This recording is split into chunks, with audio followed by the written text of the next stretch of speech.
Everyone, welcome to all. ఈ వీడియోలో successive division మీద ఒక 2 ఇంపార్టెంట్ క్వశ్చన్ చూద్దాం. సో 2 క్వశ్చన్స్ నేర్చుకుంటే చాలు, ఇలాంటి టైప్లో ఎన్ని క్వశ్చన్స్ ఇచ్చినా కూడా చేయగలుగుతారు. సక్సెసివ్ డివిజన్ అంటే పేరులోనే ఉంది. సో సిరీస్గా మనం డివిజన్ చేసుకుంటా పోవడం. సో దీనికి ఒక చిన్న ఎగ్జాంపుల్ చెప్తా చూడండి. సో ఇక్కడ మనకి డివిడెండ్ ఒక నెంబర్ వచ్చేసి 23 తీసుకుందాం. సో 23 అనే నెంబర్ తీసుకుందాం. దీన్ని 2తో 3తో డివిజన్ చేయాలి వరుసగా. ఎలా చేయాలి అనేది మీకు అర్థమైతే ఇవి కూడా ఈజీగా చేయగలుగుతారు. ఎలా అనేది చూస్తాం. సో ఇప్పుడు చూడండి, 2తో డివిజన్ చేస్తాం. 2 1s 2, 2 1s again 2. So remainder ఎంత మిగిలింది? 1 మిగిలింది కదా. వచ్చిన కోషెంట్ని మళ్ళీ డివిజన్ చేయాలి. అంటే ఇక్కడ కోషెంట్ని రిపీటెడ్గా డివిజన్ చేస్తాము. నెక్స్ట్ 3తో డివైడ్ చేస్తే ఏమవుతుంది? దీన్ని 11ని 3 3s 9. సో ఓవరాల్గా 2 అనేది మిగులుతుంది. సో ఇలా సక్సెసివ్గా డివిజన్ చేసినప్పుడు ఇక్కడ ఒక రిమైండర్ వచ్చింది, ఇక్కడ ఒక రిమైండర్ వచ్చింది. అంటే సక్సెసివ్ డివిజన్ అంటే ఏంది? వచ్చిన కోషెంట్ని రిపీట్గా డివైడ్ చేసుకుంటా వెళ్ళడం. మరి ఇక్కడ ఆల్రెడీ ఇచ్చినారు అంటే ఇప్పుడు ప్రాసెస్ రివర్స్ చేయాలి. A certain number when successively divided by 5 and 7. Certain number అంటే మనకి ఇక్కడ డివిడెండ్ అనేది తెలీదు. సో 5 7 ఆ నెంబర్ ఒక నెంబర్ని 5తో 7తో సక్సెసివ్గా డివిజన్ చేసినప్పుడు రిమైండర్స్ వచ్చేసి ఏమేమి వచ్చినాయి అన్నారు? 3 4 వచ్చినాయి. మరి if the same number, what is the remainder if the same number is divided by 35? ఆ నెంబర్ ఏదో కనుక్కున్న తర్వాత ఆ నెంబర్ని 35తో డివైడ్ చేసినప్పుడు రిమైండర్ ఎంత వస్తుంది అన్నారు.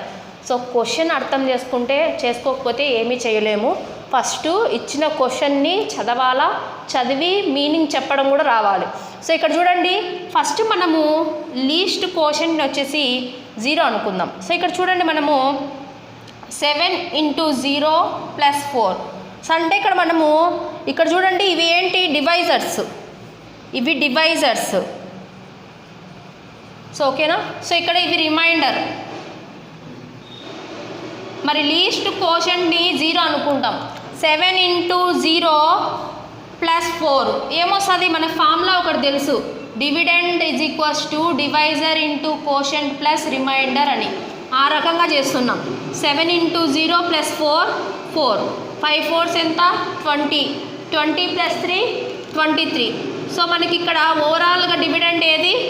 సో లీస్ట్ నెంబర్ వచ్చేసి డివిడెండ్ వచ్చేసి 23. మరి ఈ 23ని 35తో డివైడ్ చేసినప్పుడు రిమైండర్ ఎంత వస్తుంది? రిమైండర్ వచ్చేసి 23. ఇక్కడ ఏం 0 తీసుకున్నామంటే 1 తీసుకున్నా కూడా మనకి రిమైండర్ అనేది మారదు, డివిడెండ్స్ మారుతూ ఉంటాయి అంతే. ఓకేనా. సో నెక్స్ట్ చూడండి. సో మీరు దీన్ని చెక్ చేయాలి అంటే చెక్ చేయొచ్చు. ఎలా అంటే ఇప్పుడు డివిడెండ్ మనకు 23 వచ్చింది కదా. ఈ 23ని ఫస్ట్ వచ్చేసి దేంతో డివైడ్ చేసుకోవాలి? 5తో డివైడ్ చేసుకుందాం. 5తో డివైడ్ చేసుకుంటే 5 4s ఎంత? 20. 3 రిమైండర్ వచ్చిందా లేదా? వచ్చింది కదా. ఇప్పుడు కోషెంట్ని డివిజన్ చేయాలి. కోషెంట్ ఎంత వచ్చింది? 4. ఈ 4ని 7తో డివైడ్ చేసినప్పుడు రిమైండర్ ఎంత? 4ఏ కదా. సరిపోయిందా? సో అలా చెక్ చేసుకుంటే సరిపోతుంది మనం చేసిన ఆన్సర్ కరెక్టా రాంగా అని. వేరే నెంబర్ ఈ సక్సెసివ్లీ డివైడెడ్ బై 3 4 7. సో 3 4 7ని సక్సెసివ్గా డివైడ్ చేసినప్పుడు రిమైండర్స్ 2 3 5 అన్నారు. సో ఇప్పుడు 0 అనేది కోషెంట్ తీసుకుందాం, లీస్ట్ కోషెంట్. 7 0 0 + 5 5. 4 5s ఎంత? 20. సో ఇలా చేస్తున్నాం. ఇలా చేసి దీన్ని అడిషన్ చేసుకుంటున్నాం. సో ఇక్కడ కూడా అంతే.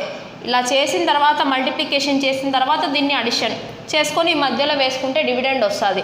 డివిడెండ్ ఫార్ములా యూజ్ చేస్తున్నాం. 4 5s ఎంత?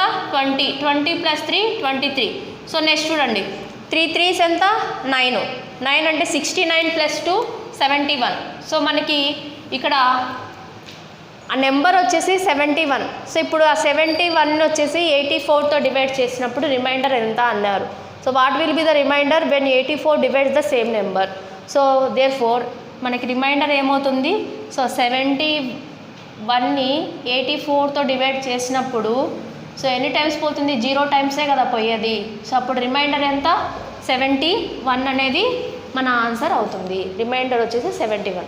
సో ఇలాంటి క్వశ్చన్ని ఈ నెంబర్ని మళ్ళీ ఇంకొక రకంగా ఎలా అడుగుతారంటే, ఇప్పుడు వచ్చిన నెంబర్ని రిపీటెడ్గా 3, 4తో డివైడ్ చేసినప్పుడు రిమైండర్స్ ఏమొస్తాయి అంటారు, లేదా 8, 6తో డివైడ్ చేసినప్పుడు ఈ నెంబర్ని రిమైండర్స్ ఏమొస్తాయి అని అడుగుతారు.